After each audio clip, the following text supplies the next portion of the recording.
Dangerous place to be. Yep. Kind of piggybacking on this, despite Trump's personal attacks against you and promises of retribution, not to mention many death threats that you have received since you have been speaking out, you say that you have zero fear of Donald Trump. Why?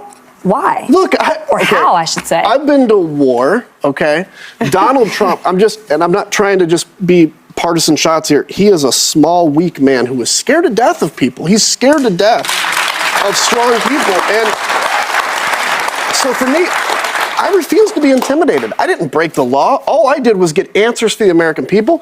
Donald Trump has made it incredibly clear that his presidency will be focused on one thing, and that's revenge, going after his political enemies and attacking and politically persecuting those who tried to hold him accountable. Liz Cheney, Jack Smith, Mark Milley, and of course, Adam Kinzinger, who took a shot right back at Donald Trump recently and made it clear that he is not afraid and ready to continue to fight. And we are going to get into all of that and how it is making Donald Trump so angry. But before, if I could quickly ask you to leave a like on this video, and if you haven't already and you enjoy our channel, to hit that subscribe button.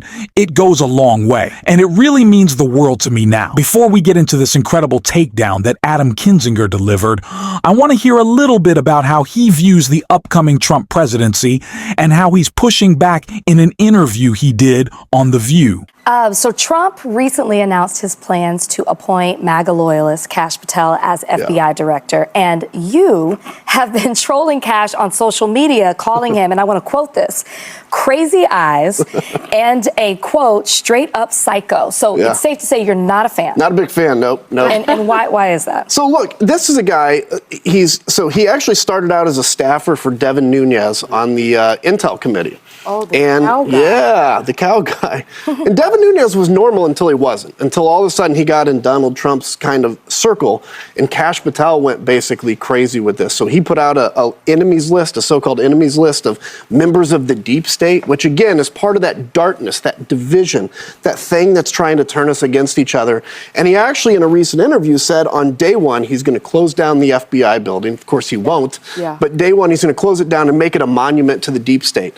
When you politicize the position of FBI director, that is really dangerous in this country. And to know what Donald Trump's intention is, all you have to do is listen to what he's accusing his opponents of. If he accuses his opponents of politicizing justice, he fully intends to do that. And you can see this is one of those picks, unfortunately. He's going to attack the press, too, as well. Yeah. Do you ever feel bad trolling? This is an off-ball question, but I've never been someone that could do that on social media. No. Look, I feel bad. Like, I won't troll somebody that's innocent, but somebody that goes out and trolls people, I think they feel like you have a role to play. Yeah, a little bit, because you call out the hypocrisy. That's what I see. So, like, again, Kash Patel putting out his enemies list, right? Well, that's important to point out that Kash Patel is a not credible candidate for this position. And so, yeah, like, I think there are sometimes we all, including me, look, go, I kind of crossed a line with this, or I shouldn't do that. But I think if you play with fire, you know, at some point you got to expect fire to come back. Hunter Biden is the news everyone's talking about. Doesn't this just feed into this narrative that people already feel about our politics today? They said over and over again, we're not going to do this. Yet it seems like it was baked the whole time. This was going to happen. Yeah. And this is the sad thing is, I think people are reacting to this news with, well, that's what politicians do. Right. Now, look, if I was Joe Biden, I think we all expected him to pardon Hunter. The problem is he said he wasn't going to do it. And he was very clear that he wasn't going to do it. And then he turns around and does it. And why not just say, tell the truth? Let me ask you, why do you think he did it? Look, it's his son, right? I mean, I think if you put me in the position of having my son that was truly targeted because of who he was, let's be clear. That's important to say. That, and I think that's why he pardoned. I don't think, from what I know of Joe, this was not the plan. But I think after everything that he saw and everything that went on, I think he just thought, I'm not putting my family, my friends, nobody else in this situation where they're going to get the election and has vowed a revenge to Yeah, absolutely. And let's be clear, he's, you know, Donald Trump pardoned Jared Kushner's father, his right to do it, and then just named him ambassador to France. So this is not let's be clear, the Trump family is not this family that's innocent of the kind of things they're accusing Joe Biden of. And what Joe Biden did, while I think it's not necessarily appropriate, it was legal, and it pales in comparison to, unfortunately, what I think you'll see under the Trump administration. So you would have done the same thing? If it was my son, and he'd gotten treated that way? Probably. I mean, but it doesn't make it right, right? I'm just saying. That's just where we are in politics right now. It's just sort of like, well, are. the other person did it, so Exactly. I'm going to do the same thing. And that's a dangerous place to be. It's not illegal. It's a dangerous place to be. So Jack Smith dropped the two remaining federal cases against President-elect Trump, which means that he will suffer no legal consequences, despite all of your criminal referrals and all of your work on the committee. And this documentary, The Last Republican, follows you throughout that tumultuous final year in Congress as you joined the January 6th Select Committee and were exiled by your own Republican Party. What compelled you to open up yourself to the cameras like this in the documentary, and what are the big takeaways? Because my understanding is politics has been a passion of yours since you were a little kid, and you put that all on the line. So look, now, especially with Donald Trump's reelection, and especially with Jack Smith having to drop the charges, I think this documentary is even more important because it is a living record of what happened on the committee from behind the scenes, not just what you all saw on TV, from behind the scenes. The thing that really compelled us, so the director, Steve Pink, directed Hot Tub Time Machine. It's a great movie. It's a great movie. Oh my God. If you haven't seen it, see it, but be ready. And he came and asked me to do this documentary, and I was like, okay, I like his movie. It's funny. He's very far left. Obviously, I'm center right. And that created a cool dynamic. But the main thing is my wife and I were thinking, how do we explain this time period to our son someday? Right? He's going to read about this in the history books. How do we explain it? And the thing that really compelled me was this is a good way to explain it. And the good thing about this, it's not really even a political documentary. No. It's a human documentary. It talks about the human journey, the human toll. And I think it's important for people to see. It's as important as anything. It is. All the things we know about our history. This is another slice of our history that they are actually trying to erase. It's harder to erase a film. It's much harder. You know what? Come back. Anytime. Come in here. Thanks to former Congressman Adam Kinzinger. His new documentary, The Last Republican, releases at the Film Forum here in New York City on January 3rd, with additional cities to come. Dangerous place to be. Yep. Kind of piggybacking on this, despite Trump's personal attacks against you and promises of retribution, not to mention many death threats that you have received since you have been speaking out, you say that you have zero fear of Donald Trump. Why? Look, how, I should say. I've been to war, okay? Donald Trump, I'm not trying to just be partisan shots here. He is a small, weak man who is scared to death of people. He's scared to death of strong people. And so for me, I refuse to be intimidated. I didn't break the law. All I did was get answers for the American people.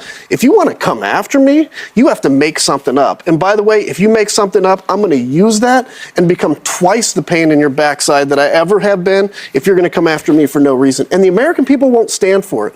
They may have elected Donald Trump, but they still want the law and the justice system to work as it should. Adam Kinzinger clearly unafraid, and that came off even more when he spoke this weekend on CNN after Donald Trump had an interview with Kristen Welker in which he said he believed anyone on the January 6th committee, the January 6th Select Committee. Of course, anyone on that committee should go to prison. A pretty bold and unhinged statement. An authoritarian statement, really. Let's be clear, he's just a fascist. But Kinzinger responded right here. That Donald Trump will try to put you in jail. No, I have absolutely no worries about this. First off, the executive branch can't go after the legislative branch because we embarrassed him. That's not a sin. That's not against the law. Ultimately, when we talked about him throwing his ketchup and hamburger against the wall, there's nothing illegal about that. And most of the people that testified were actually his Republicans, fellow Republicans that went up and spoke in him. So look, he's all butthurt right now because he was embarrassed. He's not going to come after us, and I'm not worried about it at all, in the least. Okay, all right, Mr. For the moment, there is still somewhat a system of justice in America. Donald Trump can say he thinks Liz Cheney or Adam Kinzinger should go to jail, but until he provides an actual crime they've committed that isn't treason for going against him. Because that's Donald Trump's worldview. Anyone who opposes him is opposing America because he thinks he is the country, because he's such a narcissist until he can find anything, have at it now, that is different for individuals unlike Liz Cheney or Adam Kinzinger, who have the resources and public support to push back against Donald Trump, those who maybe worked under Jack Smith, who aren't as famous for the work that they did to try to hold Donald Trump accountable, those people we need to make sure we are working to provide them with resources. When Donald Trump eventually tries to go after them, but for a Liz Cheney, for an Adam Kinzinger who is clearly ready for this fight, he's saying, pretty much, you don't have anything to go after me for, so try and fail, and you'll make a mockery of yourself, and I'll just continue to be able to use this platform that I have, that Adam Kinzinger has to talk about the ways that Donald Trump attacked our democracy. And I love that approach from Madden Kinzinger. I think we need to make it especially clear that this is the focus of Donald Trump. It's not lowering costs. It's not eggs. It's not groceries. It's revenge. And that's not what President Biden delivered on. That's not what VP Harris certainly promised. And speaking of which, Jessica Tarlov made a great point about the Biden presidency. And a clip right here I want to check out. The legacy of Joe Biden will be obviously complicated by how this ended and with Kamala losing, but he oversaw the best recovery in the G7 by far and away. Inflation in this country is lower. Unemployment in this country is lower. He expanded the number of people who got access to affordable health care, Medicaid expansion. We are producing more oil than any other time in world history under Joe Biden. The stock market, it was generous of you to give it. Donald Trump is out there trying to pretend that it's because he's coming back, that's why everyone is so hyped about this. We have been hitting record after record after record under Joe Biden. In terms of the jobs that you say are mirages, we can talk about all the revisions that happened under other presidents as well. But even if you removed all of the jobs that we lost during COVID, the snapback jobs, I think is what you called them, under the Biden-Harris administration, we still got more jobs at a faster clip than we did under the Trump administration. President Biden delivered domestic success at a historic level. During his presidency, VP Harris promised to continue that, to build upon it, to make it even better. Donald Trump's focus is his enemies, and we have to continue to talk about that. He's not working for you. He's working for his billionaire friends, and his focus is elsewhere. That is the message that we need to drive home, and it's what we're going to talk about every single day on this show. And if you want to support that, as always, you can hit that subscribe button, you can leave a like on this video, and if you're stuck around at the end, you can drop a blue heart in the comments, and until next time, I'll see you soon.